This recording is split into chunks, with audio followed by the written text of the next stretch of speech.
வணக்கம் friends, Viji boutique. நாம் இப்போ எதை பற்றி பார்க்க போகிறோம் அப்படின்னா, நம்ம தையல் தொழில் தெரிஞ்சாலே போதும். நம்ம வீட்டில் இருந்துக்கிட்டும் சரி தான், இல்லை ஒரு கடை வச்சும் சரி தான், நீங்கள் என்ன ஃபீல் பண்ணுறீங்களோ, எந்த மாதிரி நீங்கள் வைக்கணும், எது போல் நம்ம அந்த தொழிலை வச்சு நம்ம மேலே வளர்ந்து வரணும் அப்படின்றத நீங்கள் முடிவு பண்ணி, அதுக்கேற்ற போல் நீங்களும் அந்த வேலையை எப்படி இம்ப்ரூவ்மெண்ட் பண்ணலாம் அப்படின்றத யோசித்து நீங்கள் செய்யலாம். இது போல் சின்ன சின்ன டிப்ஸ்லாம் உங்களுக்கு நான் சொல்கிறேன். இது உங்களுக்கு பயனுள்ளதாக இருக்கும். இது வரைக்கும் என்னுடைய வீடியோவை நீங்கள் இப்போ தான் ஃபஸ்ட் டைம் பார்க்குறீங்க அப்படின்னா, என்னுடைய சேனலை சப்ஸ்கிரைப் பண்ணிவிட்டு பாருங்கள். அப்போ தான் நான் போடுற வீடியோலாம் உங்களுக்கு உடனே நோட்டிஃபிகேஷன் வரும். நீங்களுமே நிறைய மோட்டிவேஷன் வீடியோலாம் பார்த்துட்டு உங்களுக்கு பயனுள்ளதாகவும் நீங்கள் பயன்படுத்திக்கலாம். இப்போது இப்போ உங்களுக்கு ஸ்டிச்சிங் ரொம்ப பிடிக்கும், தைக்கிறது, அதாவது ப்ளவுஸ் தைக்கிறது உங்களுக்கு ரொம்ப பிடிக்கும் அப்படின்னா, ஒரு லைக்கை போட்டுட்டு பாருங்கள். அப்போ தான் நான் சொல்கிற விஷயம்லாம் நிறைய பேருக்கு இது உபயோகமாக இருக்கும். அவங்களுக்கும் போயிட்டு நம்ம சொல்கிறதெல்லாம் எல்லாருக்கும் போய் ரீச் ஆகணும் இல்லையா? ஒரு லைக்கை போட்டுட்டு பாருங்கள் சிஸ்டர். வாங்க வீடியோக்குள்ளார போகலாம். தையல் தொழில் மட்டும் நமக்கு தெரிஞ்சதுன்னா, நம்ம இப்போ நீங்கள் கடை வைக்கணும்னு நினச்சாலும் சரி தான், கண்டிப்பாக உங்களால் முடியும்.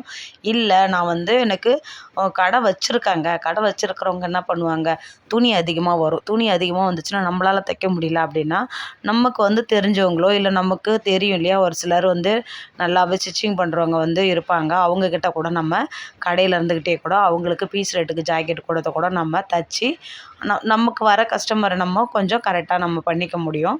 அது போலயும் செய்யலாம். நம்ம ஒருத்தருக்கு வேலை கொடுத்த மாதிரி இருக்கும். நம்மளுமே அதில் சம்பாரித்த மாதிரி இருக்கும். நம்ம கஸ்டமரும் நம்மளை விட்டுட்டு போக மாட்டாங்க. ஏன்னா இப்போ நீங்கள் இப்போ தான் ஸ்டார்டிங் பிகினராக இருக்கிறீங்கன்னும் போது உங்களுக்கு கஸ்டமர் அதிகமாக இருக்கிறதுக்கு வாய்ப்பு கிடையாது. குறைஞ்சபட்சம் நீங்கள் நிறைய பார்க்குற சிஸ்டருங்க எனக்கு என்ன சொல்கிறது, எனக்கு கமெண்ட் வருது. கமெண்டில் என்ன சொல்கிறாங்கன்னா, எனக்கு நான் நல்லா ஸ்டிச் பண்ணுவேன், ஆனால் எனக்கு கஸ்டமரே வரமாட்டேது சிஸ்டர் அப்படின்ட்டு எனக்கு கமெண்ட் பண்ணுறாங்க.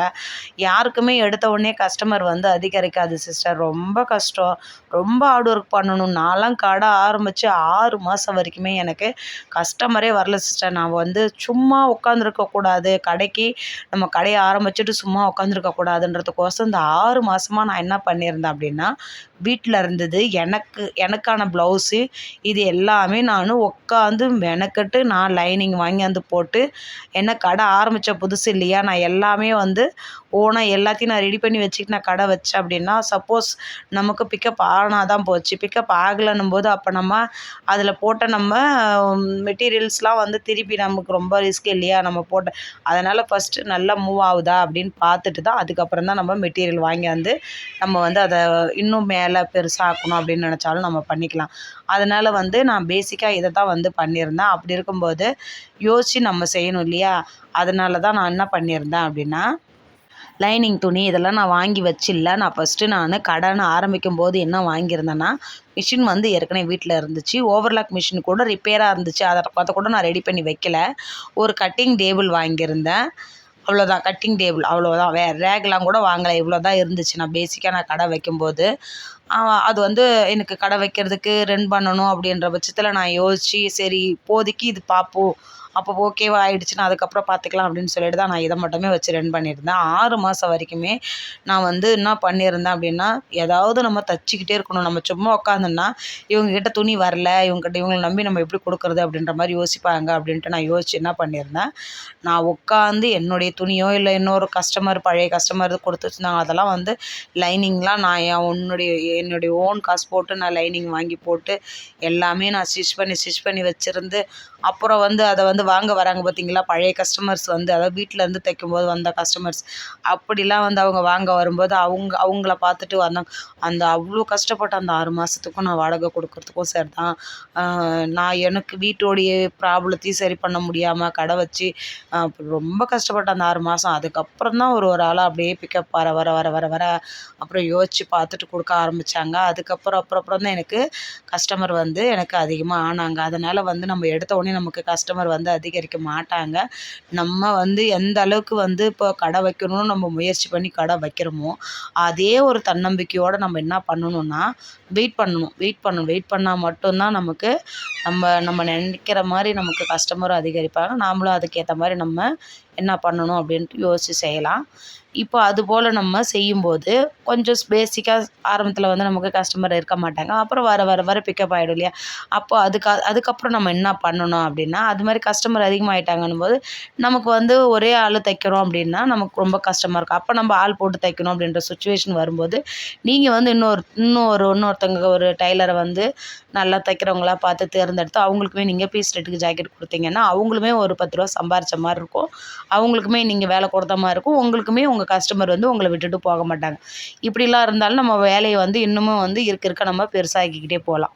கடை வச்சு நீங்கள் ரன் பண்ணுறீங்க, அப்படி இல்லைன்னா நீங்கள் வீட்டில் இருந்துக்கிட்டே நீங்கள் இந்த டைலரிங் வேலையை பிக்கப் பண்ணிவிட்டு நீங்கள் செய்கிறீங்க, உங்களுக்கு கஸ்டமர்லாம் இருக்காங்க அப்படின்னாலுமே நீங்கள் என்ன பண்ணலாம் அப்படின்னா, அதை வந்து நம்ம இருக்க நம்ம வளர்த்துக்கிட்டே தான் போகணுமே தவிர இருக்கிறத வச்சுக்கிட்டே நம்ம போதும் அப்படியே நம்ம பார்த்துக்கலாம் அப்படின்ற மாதிரி நம்ம நினைக்க முடியாது இல்லையா? ஏன்னா நமக்கு வந்து கஸ்டமர் வந்து எந்த அளவுக்கு நமக்கு இருக்க வந்து இம்ப்ரூவ்மெண்ட் ஆகிறாங்களோ அது மாதிரி தான் நமக்கு வந்து வேலையுமே இருக்கும். ஒரு சிலர் வந்து இப்போ நம்மக்கிட்ட இருக்கிற கஸ்டமரே கூட கொஞ்சம் வீடு மாற்றிக்கிட்டு போயிட்டாங்க அப்படின்னா நமக்கு வந்து கொஞ்சம் அவங்க அவங்க வந்து கட் ஆவாங்க இல்லையா? அதனால் வந்து இருக்கிற கஸ்டமர் நம்ம வந்து கொஞ்சம் இடையில விடுறாங்க அப்படின்னும்போது அப்போ புது கஸ்டமர் நமக்கு அதிகமாக வரதான் செய்யணும். அதிகமான்றதை விட ஒரு நாளைக்கு ஒரு கஸ்டமராச்சும் நமக்கு வந்து புது கஸ்டமர் இருக்காங்க அப்படின்னா அது ரொம்ப ரொம்ப நமக்கு நல்லது இல்லையா? அதனால் எப்பயுமே வந்து புது கஸ்டமர் வராங்கன்னா அவங்களுக்கு ரொம்ப ரொம்ப நம்ம இம்பார்ட்டன்ட் வந்து அதிகமாக கொடுக்கணும். அது வந்து ரொம்ப ரொம்ப முக்கியம். அதே போல் அவங்க வந்து கொடுக்குறாங்கன்னும் போது நம்ம வந்து அதுக்கேற்ற மாதிரி நம்ம நல்லா வந்து அவங்க கேட்குற மாதிரி ஃபிட்டிங்லாம் வந்து கரெக்டாக பண்ணி கொடுக்கணும். அதே போல் ஃபினிஷிங் வந்து மெயினாக வந்து ரொம்ப ரொம்ப முக்கியம். ஃபினிஷிங் வந்து எந்த அளவுக்கு நம்ம அழகாக பண்ணி கொடுக்குறோமோ அது வந்து ரொம்ப ரொம்ப நம்மளை பிடிச்சிடும். அவங்களுக்கு வந்து கஸ்டமருக்கு வந்து நம்ம ஸ்டிச் பண்ணுறது வந்து ரொம்ப ரொம்ப பிடிச்சிடும். என்கிட்ட துணி தைக்கிறவங்களே நிறைய பேர் சொல்லியிருக்கிறாங்க, நீங்கள் தைக்கிறத பார்க்குறதுக்கே எனக்கு ரொம்ப ஆசையாக இருக்குது அப்படின்னுவாங்க. எனக்கு அதை கேட்கும்போது எனக்கு ரொம்ப சந்தோஷம் தான். ஏன்னா நான் ஃபஸ்ட்லாம் தைக்கும்போது எனக்கே நான் தைக்கிறது அந்த ப்ளவுஸ் பிடிக்காது. அந்த மாதிரி தான் நான் ஸ்டிச் பண்ணிகிட்டு இருந்தேன். நான் வந்து இந்த மாதிரி ஃபினிஷிங்காக தைக்கிறதுக்கு இதுக்கெல்லாம் ரொம்ப ஹார்ட் ஒர்க் பண்ணியிருக்கிறேன். கொஞ்சம் நஞ்சம் இல்லை, ரொம்ப ஹார்ட் ஒர்க் பண்ணியிருக்கேன். அப்போயும் நான் பிரித்து பிரித்து செய்வேன். அப்போது நமக்கு சாதாரணமாக எடுத்த உடனே நமக்கு வந்து கரெக்டாக தைக்கணும், கரெக்டாக ஃபினிஷிங்காக வரணும், இந்த ஷேப்பு வந்து வரணும். என் ஃப்ரண்ட்டில் வந்து எனக்கு அந்த ஷேப்பே வராது, அப்படியே நேராக இருக்கும். அதெல்லாம் எனக்கு ரொம்ப கஷ்டமாக இருக்கும். ஆனால் போடும்போது நமக்கு கரெக்டாக இருக்கும். நான் பார்த்துருக்குறேன் கஸ்டமர் வந்து ப்ளவுஸ் போடும்போது கரெக்டாக இருக்கும். ஆனால் நான் ப்ளவுஸ் ஸ்டிச் பண்ணிவிட்டு பார்த்துட்டேன்னா அந்த பட்டி வந்து எனக்கு அந்த ஷேப்பே வராது. எதனால் வரல ஆனால் நம்ம எல்லோரும் தைக்கிற மாதிரி தானே தைக்கிறோம், ஏன் நமக்கு வரல அப்படின்ட்டு அப்படிலாம் நான் யோசித்து குழப்பிக்கிட்டு உட்காந்துருந்துக்கிறேன். அப்புறம் தான் எனக்கு ஒரு 3 வருஷத்துக்கு முன்னாடியிலேருந்து தான் எனக்கு அந்த பட்டி வந்து எதனால் ஷேப் இப்படி வரல, அதை நம்ம எப்படி வந்து சரி பண்ணணுன்றதை நான் கற்றுக்கிட்டேன். அது வரைக்குமே நான் இந்த பட்டி ஷேப்பே எனக்கு வந்து நான் அப்படியே நார்மலாக எல்லோரும் தைக்கிற மாதிரி தைப்பேன். ஆனால் ஷேப் மட்டும் எனக்கு வராது. இப்போல்லாம் பாருங்கள் அந்த பட்டி ஷேப் வந்து அழகாக வரும். எனக்கு இப்போ வர தைக்கிறதுலாம் எனக்கே நான் தைக்கிற ப்ளவுஸை பார்க்கும்போது எனக்கு ஆசையாக இருக்கும். அதுபோல் நம்ம வந்து ஒவ்வொரு ப்ளவுஸுமே நம்ம ஸ்டிச் பண்ணும்போது ஒவ்வொரு ப்ளவுஸுக்குமே நம்ம ஒரு சில விஷயத்தில் நம்ம கற்றுக்கிட்டு தான் இருப்போம். அது வந்து நமக்கே தெரியாது. நம்ம ஸ்டிச் பண்ணும்போது தான் நமக்கு ஒரு விஷயத்தையும் நமக்கு கற்றுக் கொடுக்கும் இல்லையா? டைலரிங் ஃபீல்டில் வந்து அதிலேயே ஊறிட்டு இருக்கிறவங்களுக்கு தான் நான் சொல்ல வர்றது ரொம்ப ரொம்ப புரியும்.